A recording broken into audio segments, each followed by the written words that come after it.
High সবাইকে, welcome back Prius blog. সবাই কেমন আছো? আশা করি ভালোই রয়েছো। আর আজকে আমাদের বাড়িতে ছিল ব্রহ্মা পূজা, তো সকালেই স্নান টান করে রেডি হয়ে পুজো করে নিয়ে চলে এসেছিলাম কাজ করতে। আর এখানে সব সবজি রাখা আছে, আর মা এদিকে মাছ ধুচ্ছে।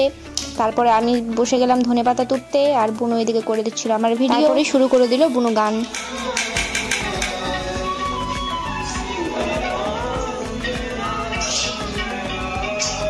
বুনুর গান শেষ না হতেই আবার শুরু হয়ে গেল গান।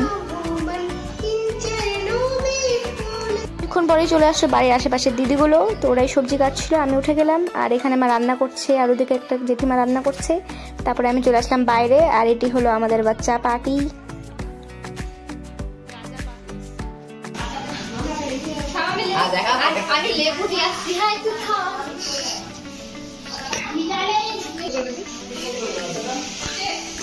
এবার আমি এর মধ্যে দিব লেবু।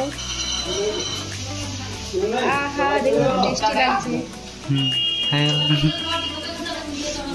হয়ে গেল। এবারে দুটো কিন্তু আগে খাবো আমি আর দিদি।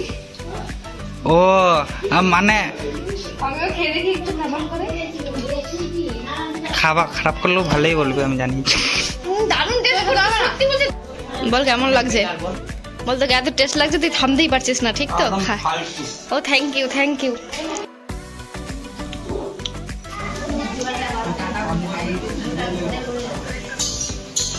রোহিত, তুই কি করছিস? চিন্তা করছি, চিন্তা। বল কবে কবে বিয়ে হবে তোর, ওটাই না?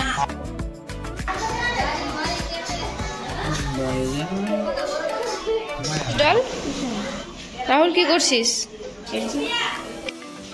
বাচ্চাগুলো এখানে সব খেলতে শুরু করে দিয়েছে এখন। আর এদিকে দিদি এখন রান্না করছে, আর কাকিমারাও এদিকে মন দিয়ে গল্প করছে। আজকে এর মেনুতে ছিল এগুলো সব রান্না, অনেক কিছুই হয়েছিল। ফার্স্টেই চলে এসেছিলো বড় জেঠু খেতে, আমাদের বাড়ি সব থেকে বড়। আর তারপরে শুরু হয়ে গেছিলো সবার খাওয়া। সবাই খাওয়া দাওয়া করে বাড়িও চলে যাচ্ছে, কিন্তু এদের আর খেলা শেষ হচ্ছে না। তারপরে আরও চলে আসলো অনেকজন, তারপরে আবার খাওয়া দাওয়া হচ্ছে। তারপরে চলে গেল কাকিমারা বাড়ি। আর এটা ছিল একটা কিউট ছোট্ট দিদির ছেলে। আর এখানে আমরা সবাই মিলে করছিলাম টাইম পাস।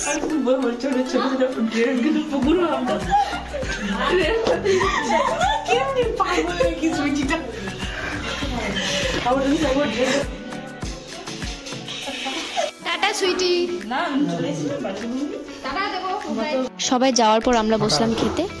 সো আজকের ব্লগটা এই পর্যন্তই। ভালো লেগে থাকলে লাইক, কমেন্ট, শেয়ার, সাবস্ক্রাইব। দেখা হচ্ছে নেক্সট ব্লগে। টাটা সবাইকে।